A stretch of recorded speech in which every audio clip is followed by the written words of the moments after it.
Good morning. Good morning. First, let me say I'm sorry I can't be here with you live today, but I am recording this broadcast for you so that, we can keep things up.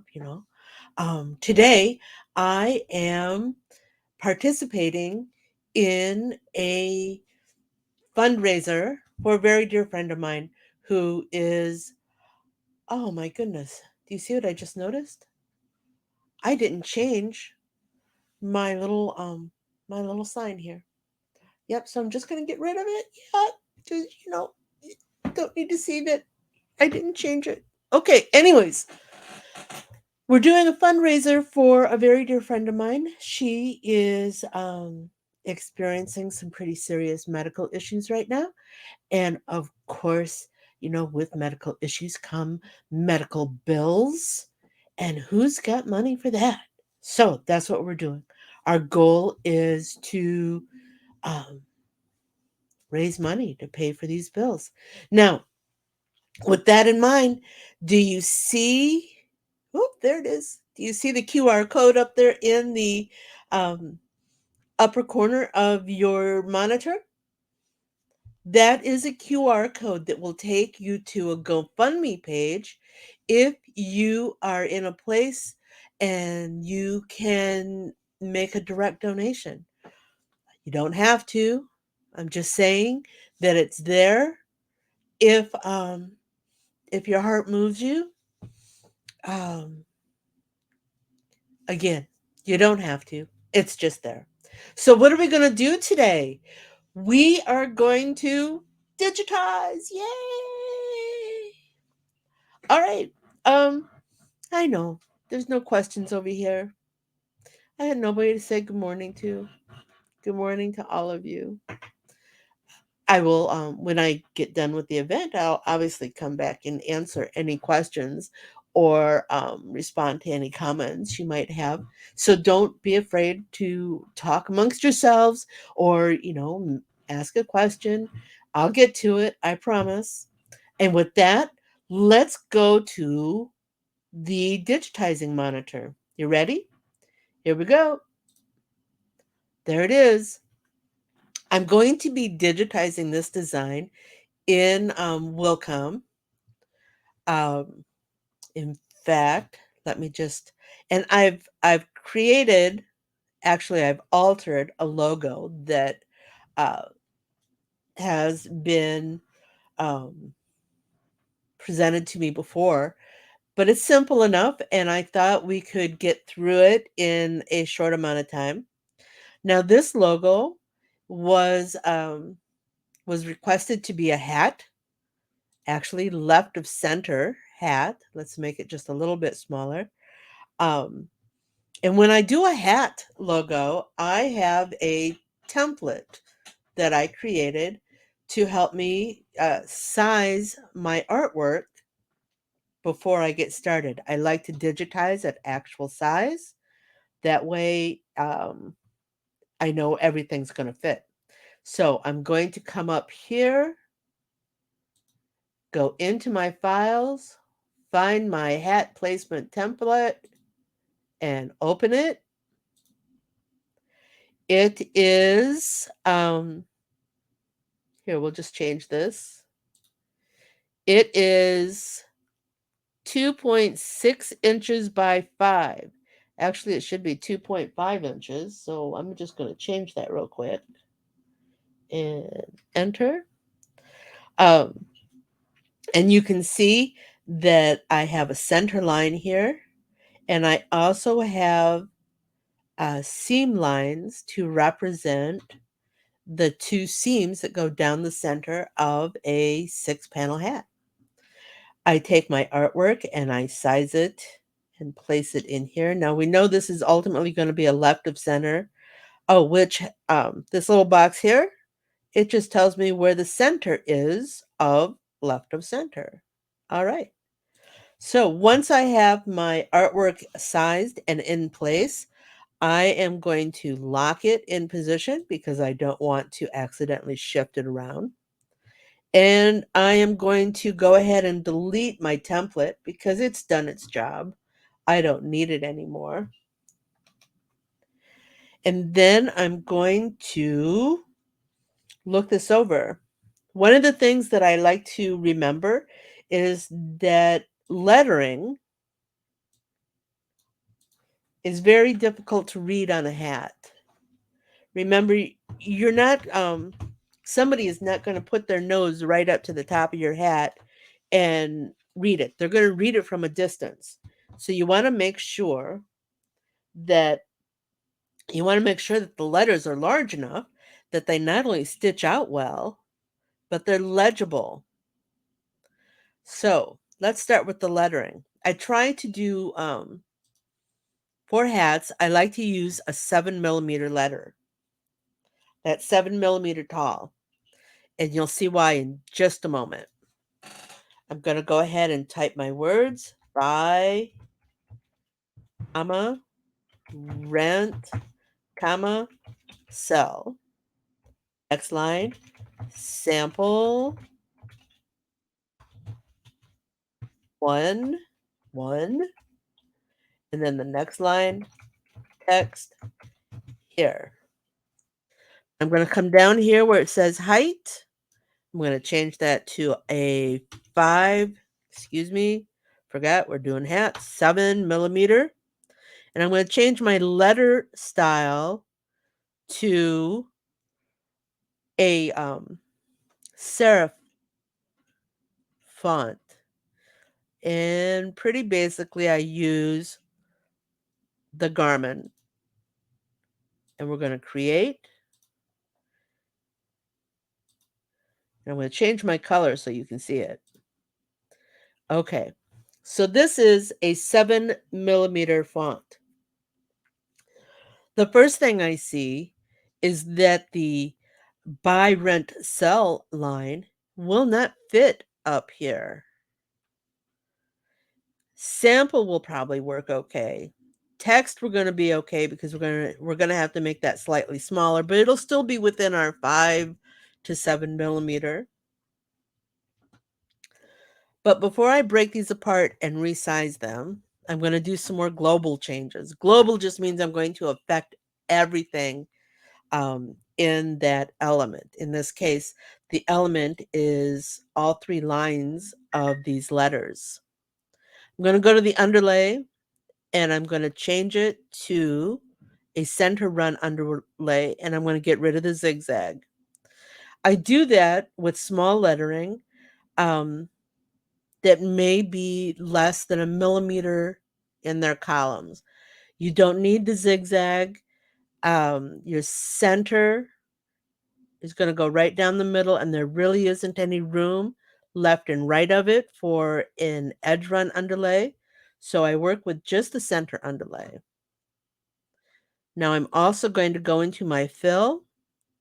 As I stated last week, in our broadcast last week, I was going to talk about some standard settings that I use with hats. One of those is to use a fill setting, a density setting of .3. Okay, that's 30/100ths of a millimeter. That just gives us a little more stitch count, but it brings the letters a little bit closer. I also use a .3. Oh, there we go. A .3 pull compensation, because we all know that the letters are going to pull in and become smaller, narrower, and we want to compensate for that. We still want the letters to retain their boldness so that, again, they're legible. Now, at this point, I'm going to break them apart. That's this button up here.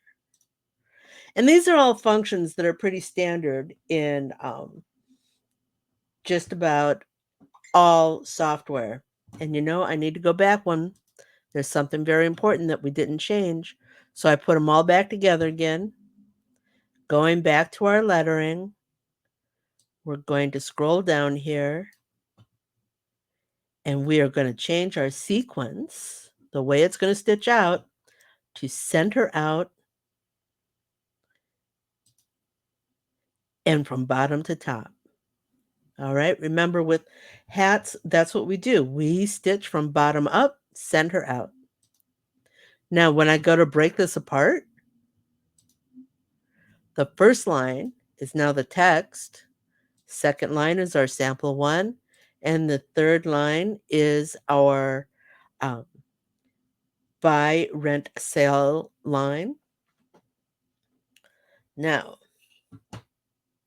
we need to figure out what to do with this line. The client's going to want it. It's part of their logo. It's part of their tagline. It defines what they do in their logo. Obviously, this is a house or a building structure of some sort, and they buy, rent, and sell structures. This is very important to them. It's part of their overall message, but it's not going to fit here. So we are going to move it to below the structure, and we're going to change the lettering to 5 millimeters. Now, that's going to be fairly small to be read, but I think the client is still going to like it. Of course, after we're all done, we will consult with the client.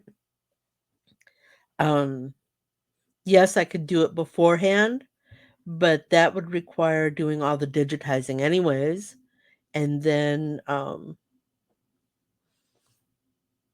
making changes as needed. This way he's got it, he can see it, or she, and they can stitch it out. And then if they determine that there needs to be a change, then we can change it there.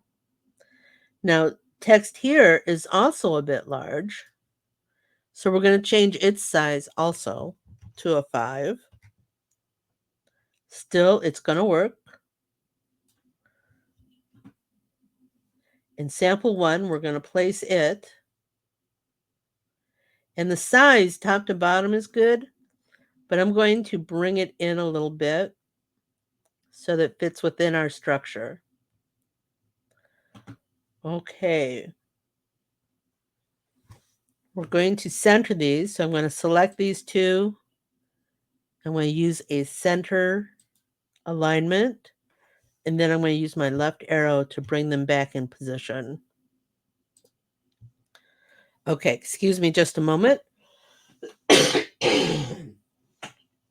Sorry about that. Just a little leftovers from my COVID days. Okay, so our lettering is in place.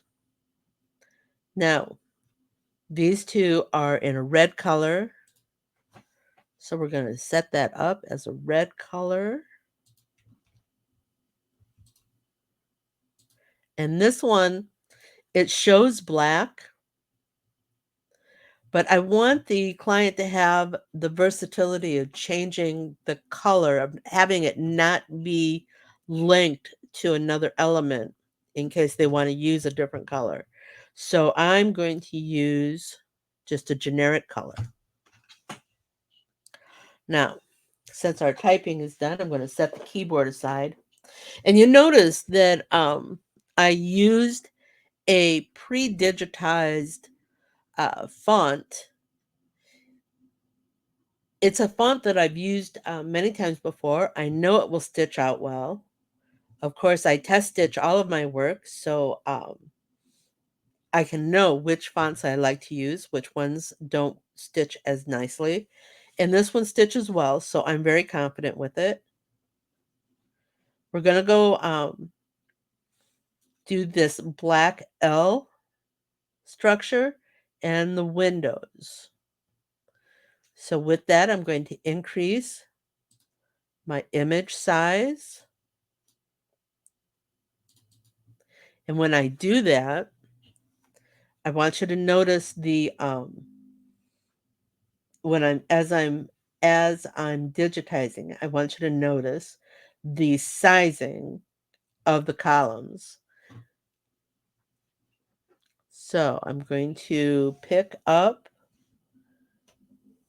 my satin stitch and the column tool. I'm going to place my first node. And do you see where it says there, this is now 4.32 wide. That's the width of our column. That's going to become important when we go to add our underlay. Select my next point and my next point. Now we have this point here. Now if I click here to lay my next node here and then come back here, this is going to change the stitch angle. I want to keep my stitch angle as close to left to right as possible. So we're going to back that off and we're going to come down to this area.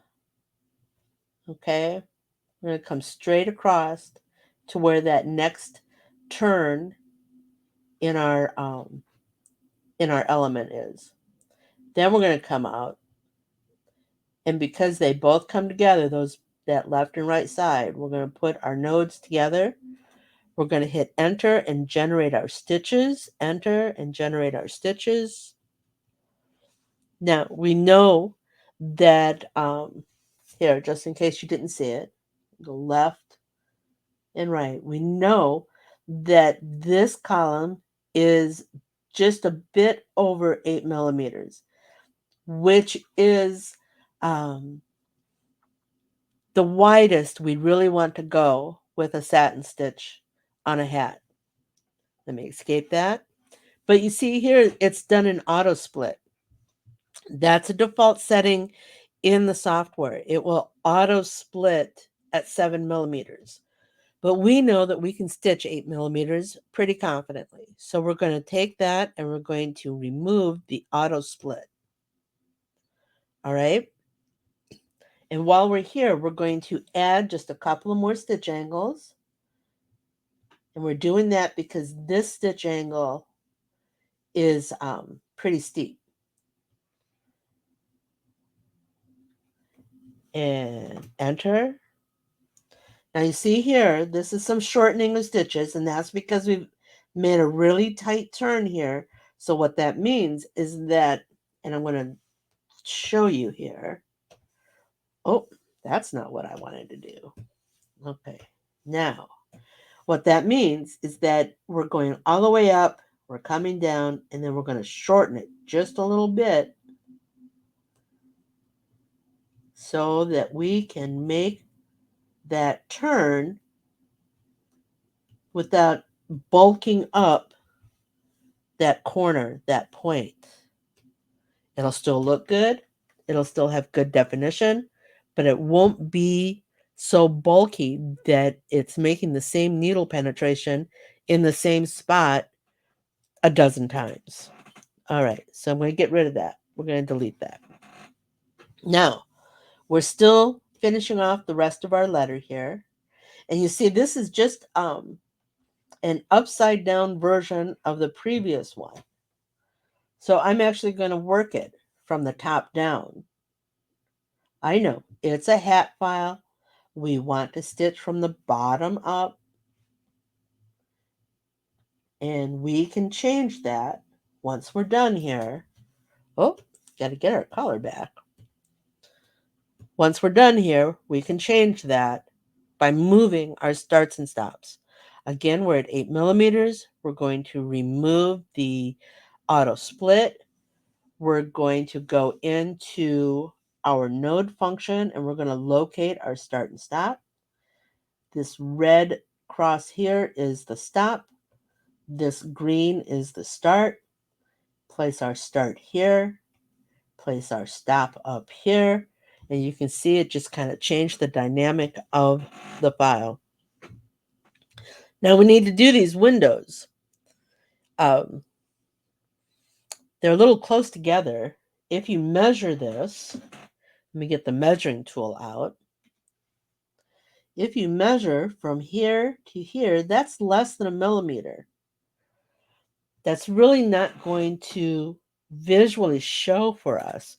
So what we're going to do is we're going to create our boxes and we're going to put them at least 1 to 1.25 millimeters apart. I'm going to use this box tool, which allows me just to draw from one corner to the next, my box. Gotta get rid of that green. We created our first box. It's got a stitch angle of 60 degrees. We don't want that.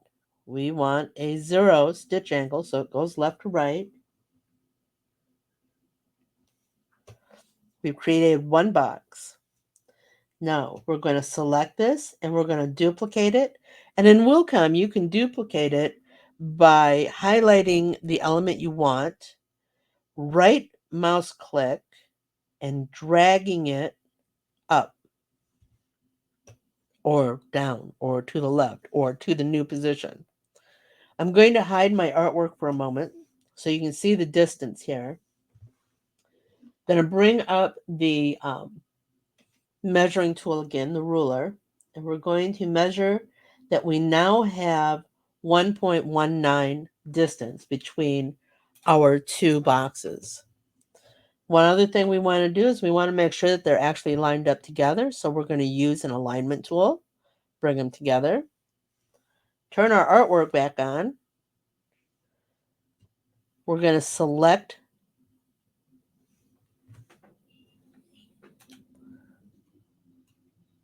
I seem to have duplicated these. There we go. We're going to select them both. I'm going to group them. And then I'm going to right click, drag, and drop. Take the artwork away again. And you can see we measure that we have approximately the same distance left to right that we had top to bottom. Okay. So I'm going to select all of these. I just drag a box around all of them so they're all selected. I'm going to group them so they don't go anywhere. Bring back my artwork. Center it a little bit because, you know, those windows need to be centered to our building. And then we're going to go out and look at the whole piece. All right, here we are so far. We have the L shape of our structure and we have our windows, but they're green. We're going to change that to black. But before we do that, we want to change our spacing because remember I said I use 0.3 when I'm doing density for hats. So we're going to change that to 0.3. We're also going to change the pole compensation to 0.3 because I use a 0.3 setting. Now, these are just guidelines.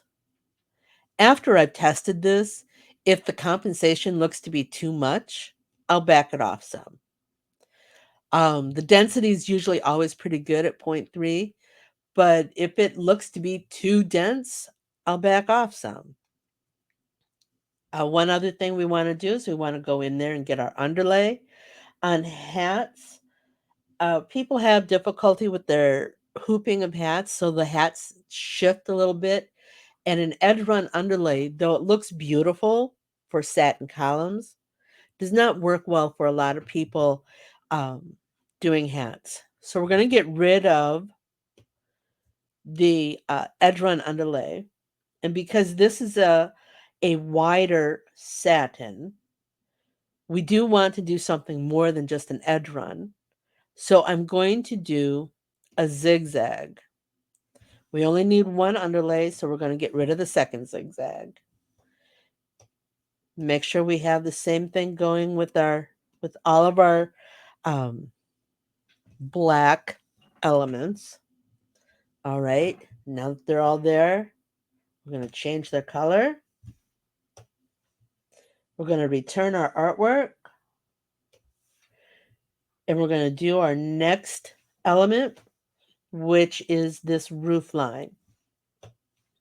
Again, it's going to be a satin stitch, and we're going to enlarge so we can see where our lines are, and we're going to start our column. Click and click. Did you see that? It was just under 4 millimeters. That's good. We click and click. We're now at 5 millimeters up here. Click, and about 6 millimeters there. Enter to generate our stitches.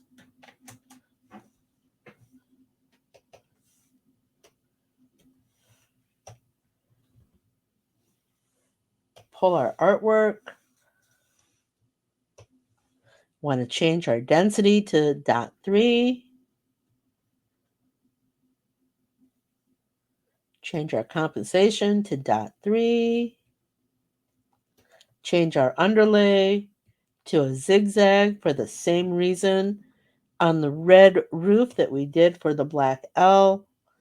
Don't need people have difficulty with the edge run underlay, but we need more than just a center run. Okay. Now, if I go up here and enlarge this a bit, I know that my satin stitch is going to pull in some.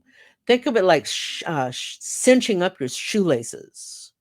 When you go to, put your tennies on and you cinch up those laces, that center area over the tongue, it gets tighter. It narrows up.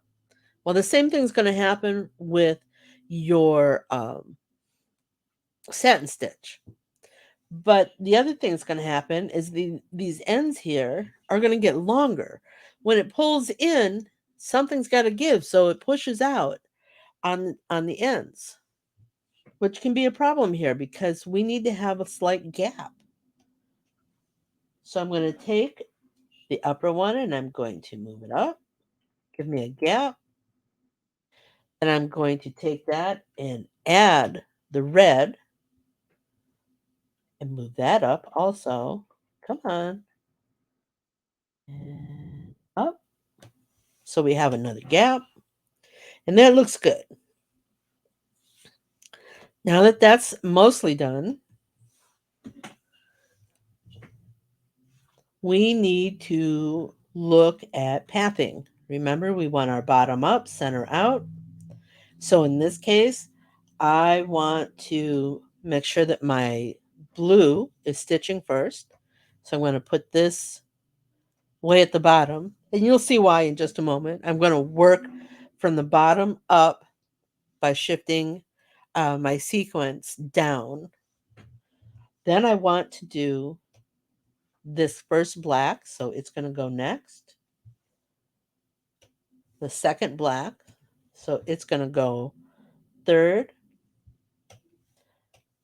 I want to take my windows and put those in place. And now we're going to do the next red text. And we're going to finish off with our roof line. So if you look over here,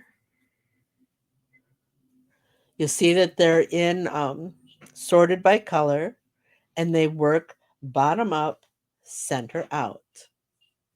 Now we could make multiple color changes.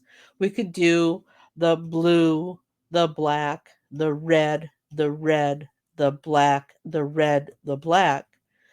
But in a smaller design, I don't think that's going to be necessary. Once it's all done, once our pathing is done, once our color changes are set, our densities, our underlay, um, I'm going to select all of the elements here. Oops, go off the screen.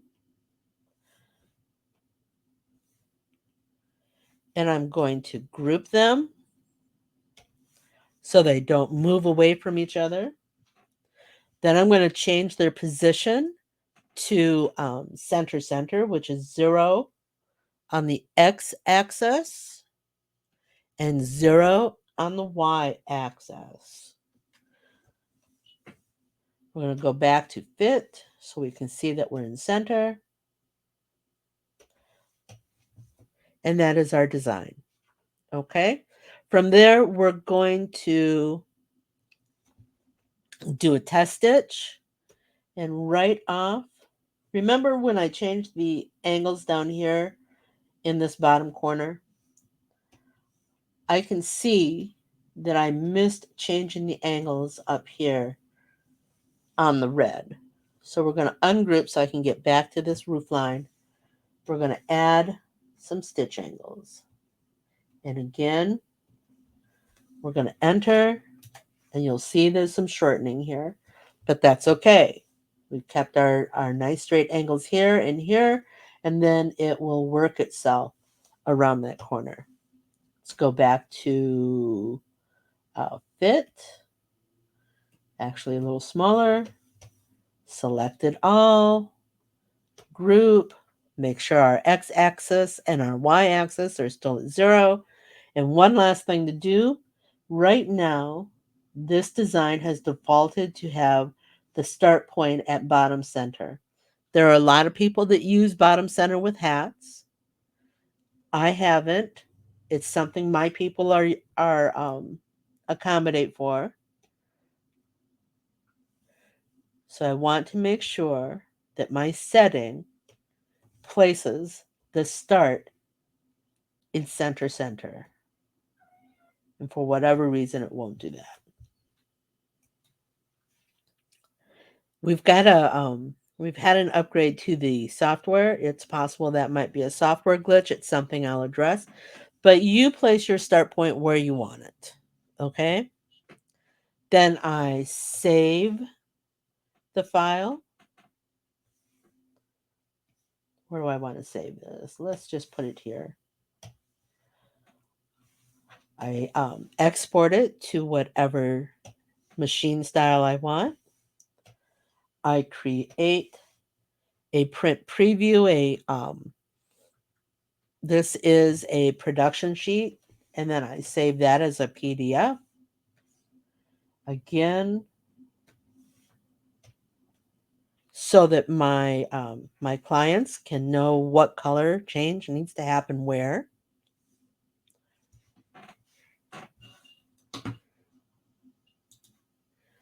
And then that file is done. I'll take it to the machine and I'll test run it on a hat.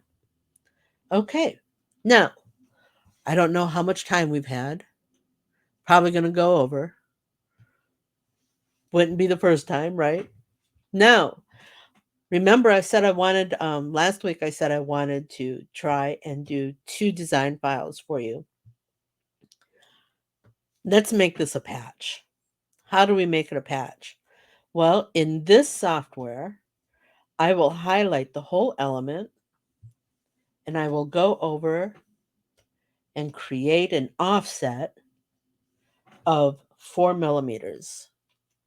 I'll create it in a run stitch so I can see if it's in the place I want it to be. And I will take off the create offset for holes because I don't want that. I just want an outside line. Ready? Here we go. Thinking. Oh, all right. Well, not quite what I had in mind. Let's get rid of that. We don't like that one. Let's try it again. That's it. Cut sharp corners was on. We don't want that. We want it to be kind of rounded. You ready? There we go. Much nicer. Now, we're going to get rid of the centerpiece here. And then we're going to come up and we're going to edit.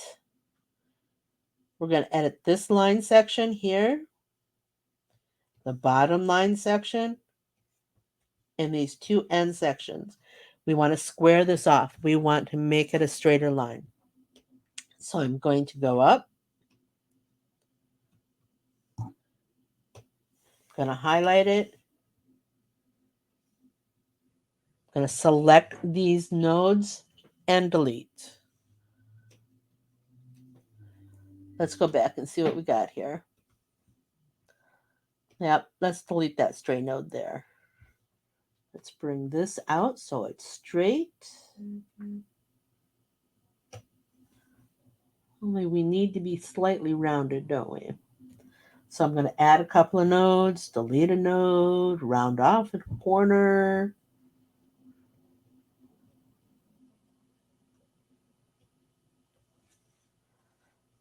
Let's see.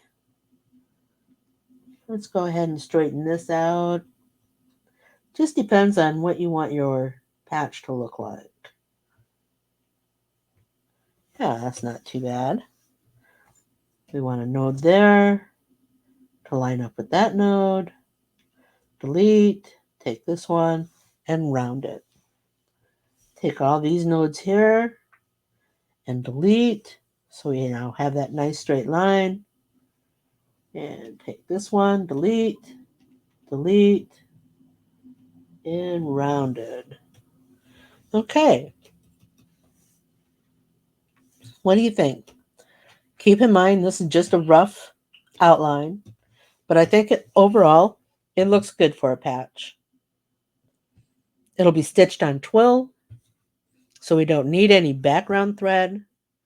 We need to outline it though. This line's a little crooked. Let's see if we can't straighten that out a little bit.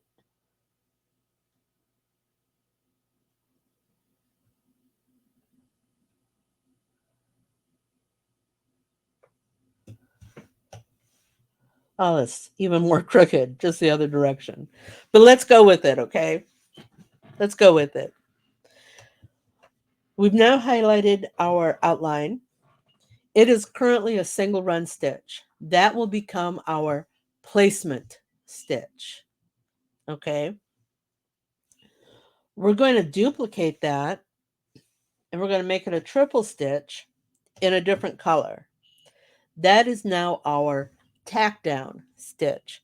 I use a triple stitch because if you happen to accidentally trim through one of the first stitches, the other two will help support. Hopefully you haven't trimmed through all 3 stitches. Doesn't usually happen. And then we're going to duplicate this again. We're going to duplicate this line again. Oops. Where'd my keystroke go? There we go. And we're going to change it to another color. Where'd it go? It didn't duplicate. We're going to change it to another color. Let's change it to this blue, which is kind of where we started. And then we're going to change it to a satin stitch. And yep, I knew it was going to do that. We're going to get rid of that.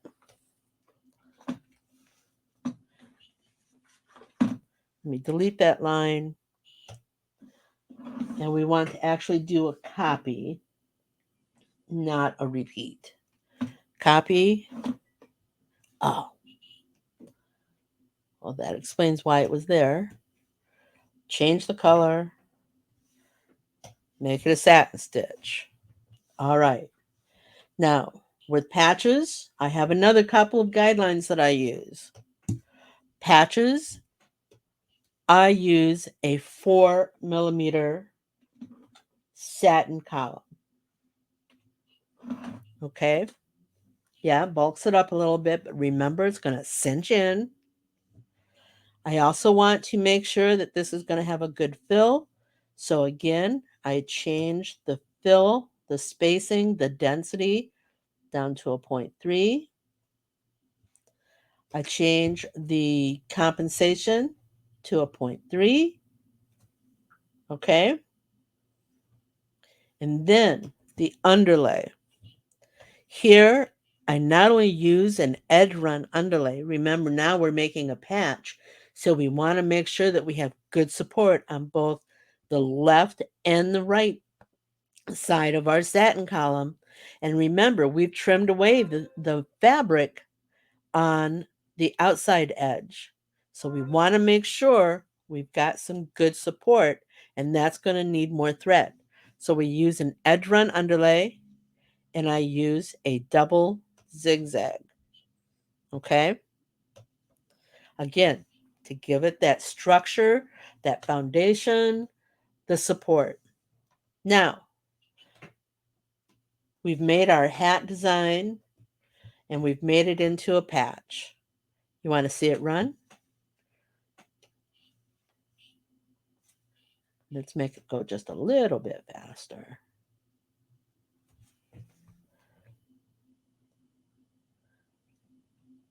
I don't know if you can see that, but the lettering does have just the center run underlay.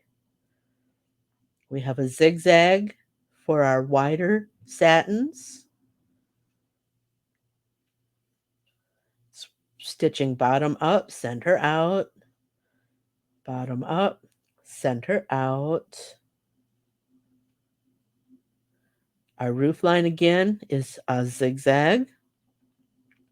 Tack down, stitch, and now you can see, I'm going to slow this down just a bit. Let's go back just a bit. Okay, it's made a center run, or I'm sorry, excuse me, it's made an edge run, underlay, and then it's going to do a zigzag and come back and do another zigzag before we do the satin fill. Okay? There you have it. We did a hat design and a patch design. Let me know if you have any questions. Again, I'm sorry I'm not here with you live today. I want to thank you again for being here. I hope you found our digitizing um, our digitizing what do we want to call this? Our digitizing program today. I hope you find it helpful. I hope if you can, you've taken advantage of our QR code. Um, Next week, I'll be back, 10 a.m. Central Time on Saturday. Let's see what we can do for next week. Put out some suggestions. Let me know. And I hope to, I'll be here. See you next week. Where'd it go? Time to say goodbye. Bye. Wasn't that fun? Do you have more questions? Do you want to learn something new? Join me at quicktostitch.com for coffee and conversation, and we'll talk about it. Embroidery machines, designs, and business. Hope to see you soon. Bye now.